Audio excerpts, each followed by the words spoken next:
Benjamin Djian, bonjour, Boker Tov. Boker Tov. Merci de nous avoir rejoints, je suppose de Tel Aviv. Vous avez été comme vos candidats, les autres candidats à cette législation, à cette députation, pris dans les embouteillages à l'entrée de Tel Aviv. Mais je crois que c'est un grand à l'entrée classique. de Jérusalem, alors c'est pas un problème. Merci d'être avec nous ce matin. Nous allons d'abord vous demander de vous présenter parce que même si certains d'entre vous, des auditeurs ont déjà entendu parler de vous lorsque vous étiez dans la proche proximité de Manuel Valls, alors on ne vous connaît peut-être pas assez. Présentez-vous.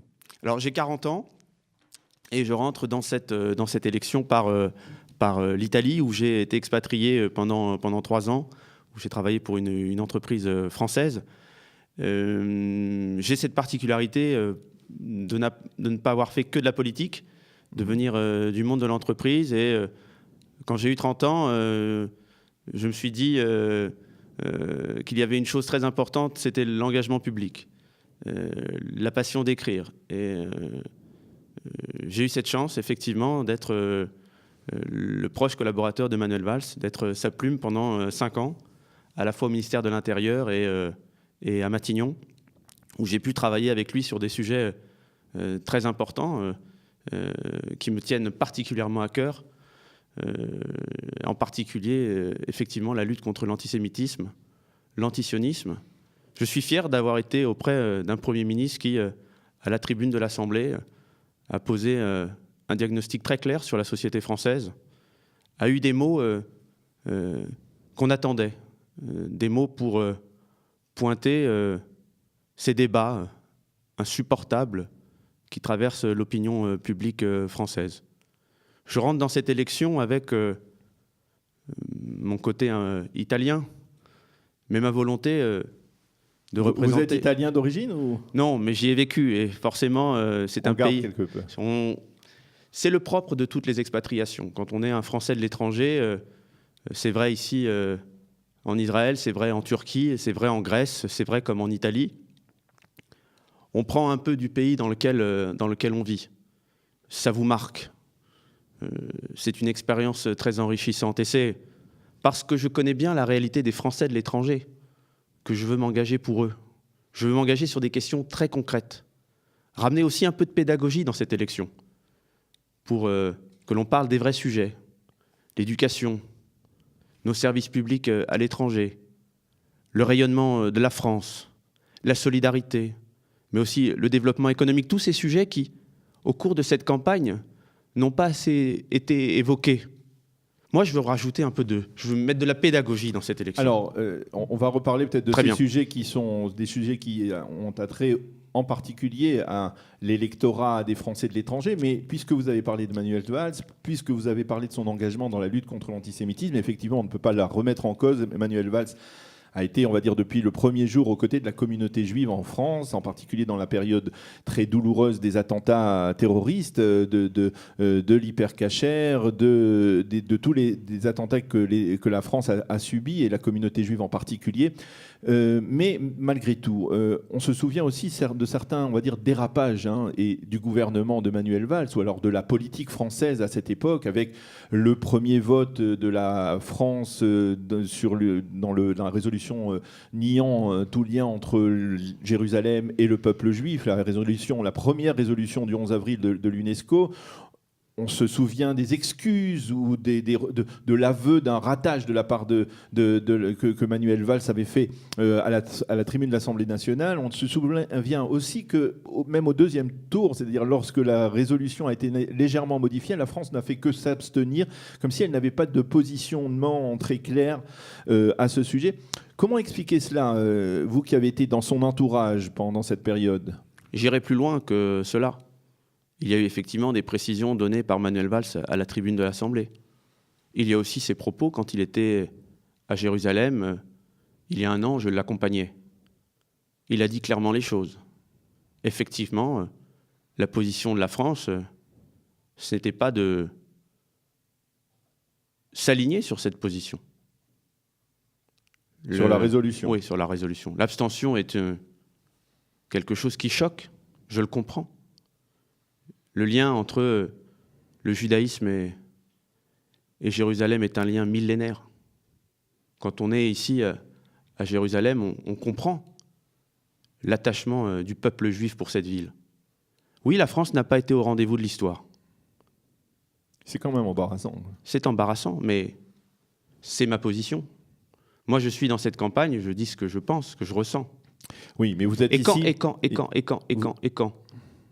j'étais en désaccord avec ma famille politique, parce que ça fait longtemps que j'ai des désaccords avec ma famille politique sur ces questions-là. J'ai pris des positions très claires, on m'a tapé sur les doigts, ça ne m'empêche pas de parler. Et effectivement, la France n'aurait pas dû avoir une telle position. Elle s'est perdue quelque part. Mais ce n'est pas le monopole de la gauche. Moi, je veux qu'on casse un peu aussi ces images d'Épinal, où on renvoie toujours la gauche en disant la gauche, elle est anti-israélienne, anti-sioniste. Mais les positions sont dans les deux camps. Moi, je me souviens de Sarkozy. Non, mais de mes cours d'histoire. La position du général de Gaulle sur Israël était tout sauf une position favorable. Je me souviens également de la venue ici de Jacques Chirac. Tout le monde se souvient de son anglais particulier dans les rues de Jérusalem. Mais je me souviens aussi des déclarations de Lionel Jospin, qui a qualifié le Hezbollah d'organisation terroriste. Alors il a pris des pierres à Birzeit, mais c'est des hommes de gauche qui ont pris des positions comme cela. Et allons plus loin, parce que c'est un débat intéressant sur lequel il faut rentrer dans les détails. La gauche française, dans son histoire longue, a été aux côtés d'Israël. Léon Blum, bien sûr, mais après lui, Pierre Mendès France, puis après lui, pas que des Juifs, Gaston Defferre. Oui, bien entendu. Là aussi... Lionel Jospin, okay. Manuel Valls. Alors, on ne va pas refaire toute l'histoire des relations entre la gauche française et Israël. C'est important parce que c'est un procès qui revient. Mais c'est important, mais puisqu'on est au présent aussi, et d'une certaine manière, je suis assez satisfait et heureux de vous accueillir ici parce que j'ai accueilli d'autres candidats à la députation de la 8e circonscription, c'est-à-dire Florence Drory et Daphna Poznański, qui ont, elles aussi, été membres actives du Parti socialiste français. Et à chaque fois que je leur ai rappelé cela, elles se sont totalement, on va dire... elles se sont totalement écartées. Elles ont voulu préciser qu'elles n'étaient pas du tout représentantes du Parti socialiste, qu'elles s'étaient totalement démarquées des positionnements du Parti socialiste. Alors je suis heureux d'avoir un représentant des socialistes aujourd'hui et de vous demander, dans la conjoncture actuelle, les sondages ne sont pas particulièrement favorables au Parti socialiste, qui est crédité dans certains sondages de 20, 30, 40 mandats seulement, 40 députés seulement. Aujourd'hui, représenter le Parti socialiste, ça veut dire quoi pour vous ? Mais alors, là, vous me collez une étiquette. Ah, mais... Il est socialiste. Moi, je vous renvoie ma profession de foi. Mais c'est la vôtre, vous êtes candidat, vous avez l'investiture pour les socialistes. À la campagne que j'ai menée. Moi, je fais une campagne où je veux rassembler. Une campagne de progressistes. Je ne vous cache pas que le Parti socialiste est dans un drôle d'état. Quelle est la ligne du Parti socialiste aujourd'hui sur cette campagne ? Moi, je ne l'ai pas comprise. Donc aujourd'hui, je suis candidat avec comme ambition de participer à la majorité présidentielle, d'incarner ce flanc gauche de la majorité présidentielle. C'est le même positionnement que... Attendez, vous dites que vous êtes en fait, vous avez l'investiture socialiste, mais vous êtes proche, vous dites que vous participeriez... Je participerai à la majorité présidentielle. La majorité présidentielle. Donc proche de Macron, on va dire, aujourd'hui, puisqu'on est obligé de cataloguer. Il y a ce terme de Macron compatible. Mais c'est la démarche d'Emmanuel Macron. Il veut une large majorité. Moi, je suis d'accord avec lui. Les pratiques politiques doivent changer. Il s'agit, pour les 5 années qui viennent, de construire une majorité cohérente, une majorité diverse. C'est une aventure particulière en France. C'est nouveau d'essayer d'avancer une forme de coalition. Et puis, puisque vous me parlez de socialisme et d'En Marche, moi, je renvoie chacun à sa cohérence personnelle. Moi, je suis un social-réformiste. Je suis un progressiste, un homme de gauche. Je ne reviens en rien sur mes engagements passés. Maintenant, j'interroge les engagements passés des autres candidats. Où était Florence Drory en janvier dernier? Elle était secrétaire de la section PS Yitzhak Rabin. Qui a-t-elle soutenu pendant la primaire, au premier tour? Vincent Peillon. C'est-à-dire, elle a critiqué l'action totale du gouvernement sur les 5 dernières années. Puis ensuite, au second... Alors, attendez, parce que c'est important. On veut pas... Moi, non, mais je suis là aujourd'hui aussi. Je comprends. Je suis là aujourd'hui. On ne veut pas trop taper sur permettre de taper sur les autres candidats qui ne sont pas présents. Parce mais je suis là aujourd'hui. On a essayé de l'interdire à chacun des candidats pour essayer plutôt de se focaliser sur les programmes, on va dire, positivement. Non, je comprends. Mais vous avez eu une présentation de ma candidature. Oui. Je me permets d'avoir aussi ma présentation de la candidature. Oui. Lors des primaires, elle a appelé à voter pour Benoît Hamon, c'est-à-dire pour une ligne qui est assez loin de la ligne d'Emmanuel Macron aujourd'hui. Donc moi, je rentre dans cette élection avec la volonté d'être clair et cohérent. Oui, mais ce n'est pas le cas. Ce n'est pas le cas. Je suppose que nos auditeurs ici en Israël... Oui. Il ne voit que des divisions au sein de cette gauche déjà extrêmement ébranlée, extrêmement traumatisée par ce qui s'est passé. Mais les divisions, elles ne viennent pas de moi. Non, elles ne viennent pas de vous, bien entendu. Mais le résultat est qu'aujourd'hui, un électorat qui s'apprête à voter dimanche, eh bien, il peut être déboussolé par le fait qu'il y ait 3 candidats qui se réclament d'une idéologie socialiste et qui aujourd'hui, certains s'en démarquent totalement ouvertement et d'autres disent qu'ils sont socialistes mais proches comme vous dites, Macron compatible. C'est-à-dire, on a un peu de mal à suivre. Mais c'est là que vous introduisez aussi de la confusion. Parce que moi, je suis social-réformiste. Je suis, pour dire rapidement, de la gauche de gouvernement. Et par rapport à Florence Drory, qui aujourd'hui se dit En Marche, nous n'avons pas du tout le même parcours politique. Elle était... proche des frondeurs, proche de cette gauche qui a des scrupules à exercer le pouvoir. C'est pas mon cas. Moi, je veux que la France se réforme, que la France avance, et qu'il y ait ce flanc gauche d'une majorité présidentielle. Un flanc gauche républicain, qui est très clair sur les questions de communautarisme, qui est très clair sur sa position par rapport à Israël. C'est cette gauche-là que moi je veux incarner. Quelle est sa position aujourd'hui dans cette forêt d'opinion autour du Parti socialiste, dans l'entourage en proximité du Parti socialiste? Quelle est la position aujourd'hui officielle, on va dire, de la gauche française par rapport à Israël? Mais la position officielle de la gauche française, c'est pas à moi de la donner. Moi, je suis pas le porte-parole ici de la gauche française. Je suis candidat aux élections législatives dans la 8e circonscription des Français de l'étranger.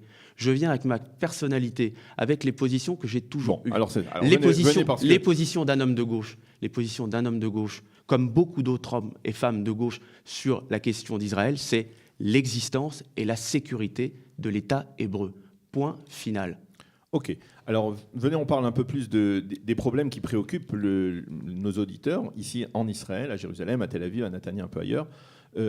Quels sont les projets que vous avez l'intention de développer, où vous avez l'intention de vous focaliser par rapport, on va dire, aux besoins, aux attentes, aux impératifs des Français d'Israël en particulier? Je rentre dans cette élection avec 5 combats qui correspondent aux attentes des Français de l'étranger.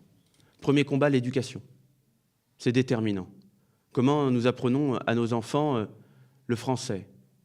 Comment nous maintenons ce lien avec un pays où ils sont peut-être amenés à retourner, ou en tout cas avec lequel ils gardent des attaches? C'est la question de nos lycées français.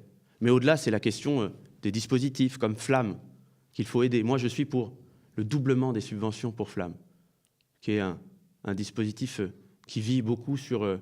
Expliquez-nous Le Flamme, ce sont des associations qui apprennent aux enfants français leur langue, la langue française. Et c'est souvent des bonnes volontés qui les tiennent, ces associations. Alors il leur faut un peu de budget. Et puis il leur faut aussi un soutien pédagogique. Moi, je suis particulièrement choqué quand je me balade dans tous les pays de la circonscription de voir qu'il y a d'un côté un lycée français, de l'autre un institut français, et puis à côté des associations qui, avec quelques bonnes volontés, apprennent aux enfants à maîtriser la langue française.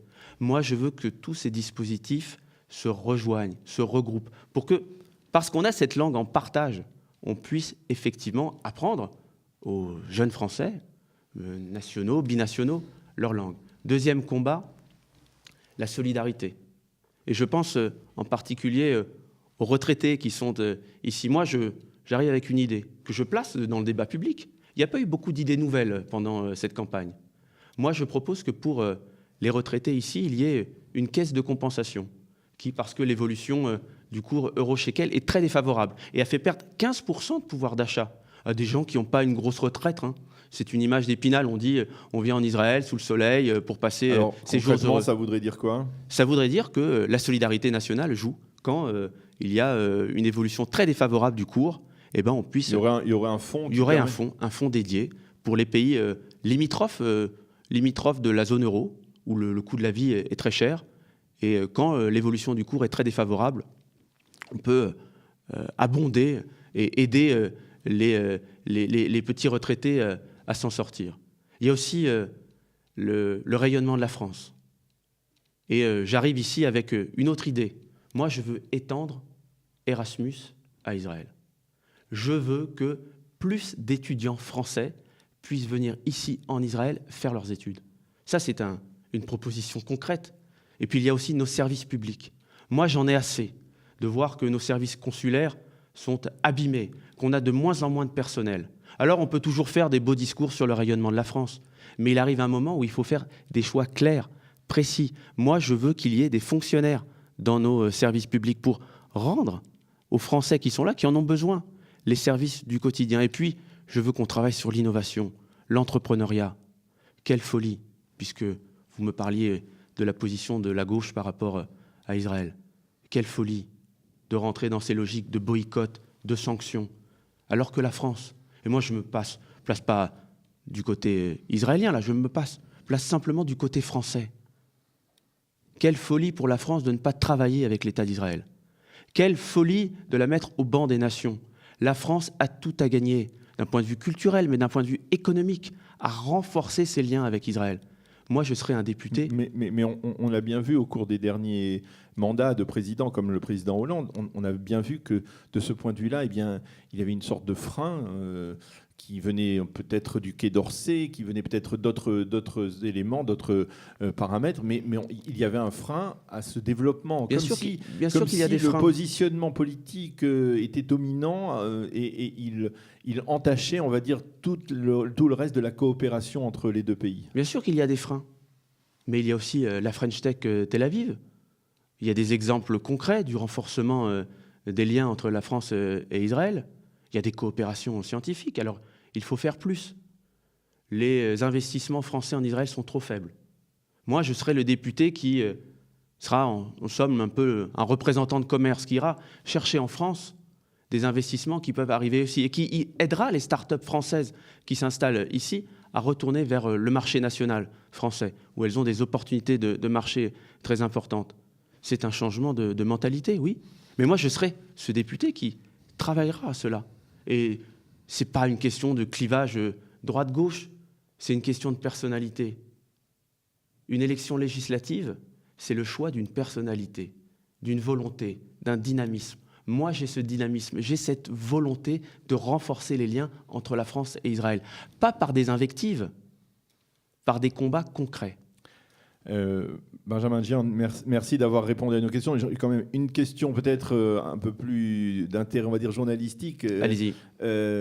Comment expliquer la situation de Manuel Valls, vous qui l'avez connu au jour le jour pendant plusieurs années?